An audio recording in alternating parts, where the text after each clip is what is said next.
ಸುರೇಶ್ ಗೌಡ್ರು ಶಾಸಕರಾಗಿ 2 ಬಾರಿ ಈ ಕ್ಷೇತ್ರದಲ್ಲಿ ಬಹಳಷ್ಟು ಅಭಿವೃದ್ಧಿಗಳನ್ನು ಮಾಡಿರ್ತಕ್ಕಂಥದ್ದನ್ನು ನೀವೆಲ್ಲರೂ ಕೂಡ ನೋಡಿದ್ದೀರಿ. ಇವತ್ತು ಇಡೀ ಮಂಡ್ಯ ಜಿಲ್ಲೆನಲ್ಲಿ ಎಲ್ಲಾದರೂ ದೇವೇಗೌಡರ ಸಾಹೇಬರು ಅಭಿಮಾನಿಗಳು ಹೆಚ್ಚಾಗಿ ಇದ್ದಾರೆ ಅಂದರೆ ಅದು ನಾಗಮಂಗಲ ಕ್ಷೇತ್ರದಲ್ಲಿ ಅಂತಕ್ಕಂಥದ್ದನ್ನ ಬಹಳ ಹೆಮ್ಮೆಯಿಂದ ಹೇಳಲಿಕ್ಕೆ ಬಯಸ್ತಾ ಇದ್ದೇನೆ.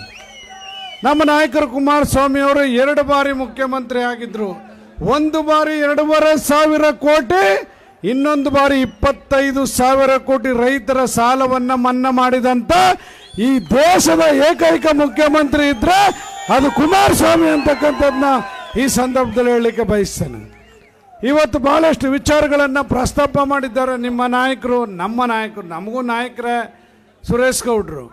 ಹಲವಾರು ವಿಚಾರಗಳನ್ನು ಪ್ರಸ್ತಾಪ ಮಾಡಿದ್ದಾರೆ. ಈ ಜಿಲ್ಲೆಯ ರಾಜಕೀಯ ಹೆಂಗ್ ನಡೀತಾ ಇದೆ ಅಂತೇಳಿ. ಇಲ್ಲಿ ಬಾಬಾ ಸಾಹೇಬ್ ಅಂಬೇಡ್ಕರ್ ಅವರು ಬರೆದಿರ್ತಕ್ಕಂಥ ಸಂವಿಧಾನ ನಡೀತಾ ಇಲ್ಲ. ಈ ಜಿಲ್ಲೆನಲ್ಲಿ ಕಾಂಗ್ರೆಸ್ ಕಾನೂನು ಜಾರಿಯಲ್ಲಿದೆ. ನಾನು ದಲಿತ ಸಮಾಜಕ್ಕೆ ಹೇಳ್ತಾ ಇದ್ದೇನೆ, ಹಿಂದೆ ಯಾವ ರೀತಿ ಅಂಬೇಡ್ಕರ್ ಬದುಕಿದ್ದಾಗ ಅವ್ರಿಗೆ ಅಪಮಾನ ಮಾಡಿದ್ರು ಕಾಂಗ್ರೆಸ್ನವರು, ಅದೇ ರೀತಿ ಈಗ ಅವ್ರು ಬರೆದಿರ್ತಕ್ಕಂಥ ಸಂವಿಧಾನಕ್ಕೆ ಈ ಕಾಂಗ್ರೆಸ್ ಪಕ್ಷದವರು ರಾಜ್ಯದಲ್ಲಿ ಅಪಮಾನ ಮಾಡ್ತಾ ಇದ್ದಾರೆ ಅಂತಕ್ಕಂಥದ್ದನ್ನ ಈ ಸಂದರ್ಭದಲ್ಲಿ ಹೇಳಲಿಕ್ಕೆ ಬಯಸ್ತೇನೆ.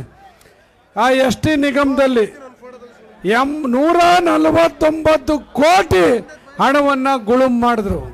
SCP TSP ಹಣ ಸುಮಾರು 22,000 ಕೋಟಿ ಹಣವನ್ನು ಬೇರೆ ಇಲಾಖೆಗೆ ವರ್ಗಾವಣೆ ಮಾಡಿಕೊಂಡು ಈ ದಲಿತ ಸಮಾಜಕ್ಕೆ ಬಹಳ ಅಪಚಾರವನ್ನ ಅನ್ಯಾಯವನ್ನ ಮಾಡಿರ್ತಕ್ಕಂಥದ್ದನ್ನ ಇವತ್ತು ನಾವೆಲ್ಲರೂ ಕೂಡ ಖಂಡಿಸಬೇಕಾಗ್ತದೆ ಅಂತಕ್ಕಂಥದ್ದನ್ನ ಈ ಸಂದರ್ಭದಲ್ಲಿ ಹೇಳಲಿಕ್ಕೆ ಬಯಸ್ತೇನೆ. ಕಾನೂನು ಇವತ್ತು ಅಂಬೇಡ್ಕರ್ ಬರೆದಿರ್ತಕ್ಕಂಥ ಕಾನೂನನ್ನ ಈ ದೇಶದಲ್ಲಿ ಪಾಲಿಸಬೇಕು ಅಂತೇಳಿ ಎಲ್ಲರೂ ಕೂಡ ಯಾವುದೇ ಸರ್ಕಾರ ಬಂದರೂ ಕೂಡ ಅದನ್ನು ಪಾಲನೆ ಮಾಡಬೇಕು. ಆದರೆ ಈ ಮಂಡ್ಯ ಜಿಲ್ಲೆಯಲ್ಲಿ ನಡೀತಿದೆಯಾ?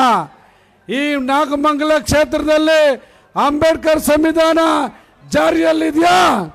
ನಮ್ಮ SC ವಿಭಾಗದ ಅಧ್ಯಕ್ಷ ಕಂಚಿಕೋಟೆ ಮೂರ್ತಿ ನನಗೆ ಹೇಳ್ತಾ ಇದ್ದ, ಈಗ ಬಂದು ನಾಗಮಂಗಲ ಕ್ಷೇತ್ರ ಕಂಚಿಕೋಟೆ ಮೂರ್ತಿ ನಮ್ಮ ವಿಭಾಗಕ್ಕೆ ಅಧ್ಯಕ್ಷರು ಮಾಡಿದ್ದೀವಿ ಅವನ್ನ.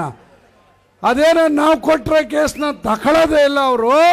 ನಮಗೆ ಬಹಳ ಅನ್ಯಾಯ ಆಗ್ತಾ ಇದೆ, ಬಹಳ ತೊಂದರೆ ಮಾಡ್ತಾ ಇದ್ದಾರೆ ಅಂತಕ್ಕಂಥ ಮಾತನ್ನು ಹೇಳ್ತಾ ಇದ್ದಾರೆ.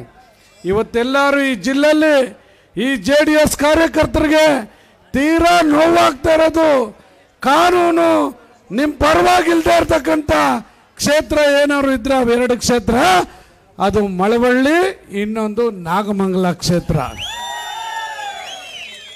ಇವೆರಡು ಕ್ಷೇತ್ರದಲ್ಲಿ ಜನತಾದಳ ಕಾರ್ಯಕರ್ತರಿಗೆ ಆಗ್ತಾ ಇರ್ತಕ್ಕಂಥ ನೋವು ಅಷ್ಟಿಷ್ಟಲ್ಲ, ಕಣ್ಣಿಂದ ನೋಡ್ಲಿಕ್ಕೆ ಆಗ್ತಲ್ಲ, ಅಷ್ಟು ಚಿತ್ರಹಿಂಸೆಯನ್ನ ಇವರಿಬ್ರು ನಾಯಕರುಗಳು ಜಿಲ್ಲೆನಲ್ಲಿ ಕೊಡ್ತಾ ಇದ್ದಾರೆ.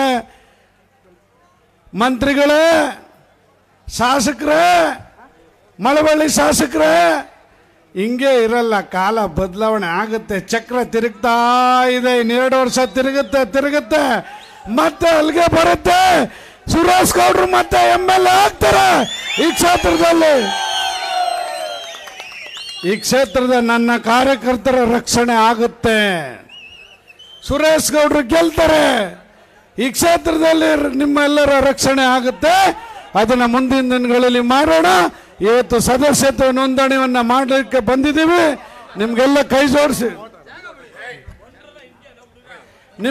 ಕೈ ಜೋಡಿಸಿ ಪ್ರಾರ್ಥನೆ ಮಾಡ್ತೀನಿ. ನಾನು ಈಗ ಮಳವಳ್ಳಿಲಿ ಕಾರ್ಯಕ್ರಮ ಮಾಡಿದೆ ಬೆಳಿಗ್ಗೆ 11:15. ಬೇಗ ಬರಬೇಕಾಗಿತ್ತು, ಕಳಿಸ್ಕೊಡ್ಬೇಕಾಗಿತ್ತು ಅವರನ್ನ, ಸ್ವಲ್ಪ ತಡ ಆಯಿತು. ನಿಮ್ಮೆಲ್ಲರ ಕ್ಷಮೆ ಕೋರ್ತೀನಿ.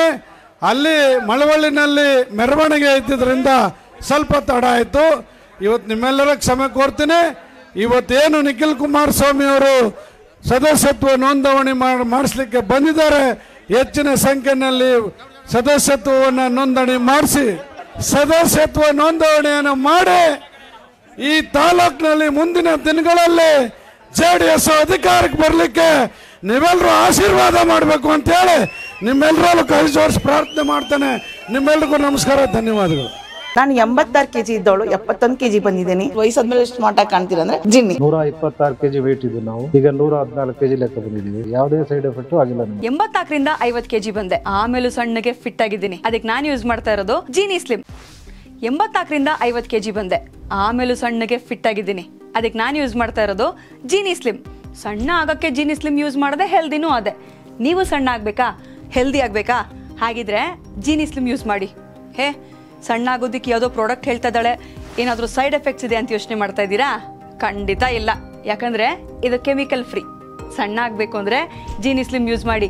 ಹೆಚ್ಚಿನ ಮಾಹಿತಿಗೆ ಕೆಳಗೆ ಡಿಸ್ಪ್ಲೇ ಆಗ್ತಿರೋ ನಂಬರ್ಗೆ ಕಾಲ್ ಮಾಡಿ.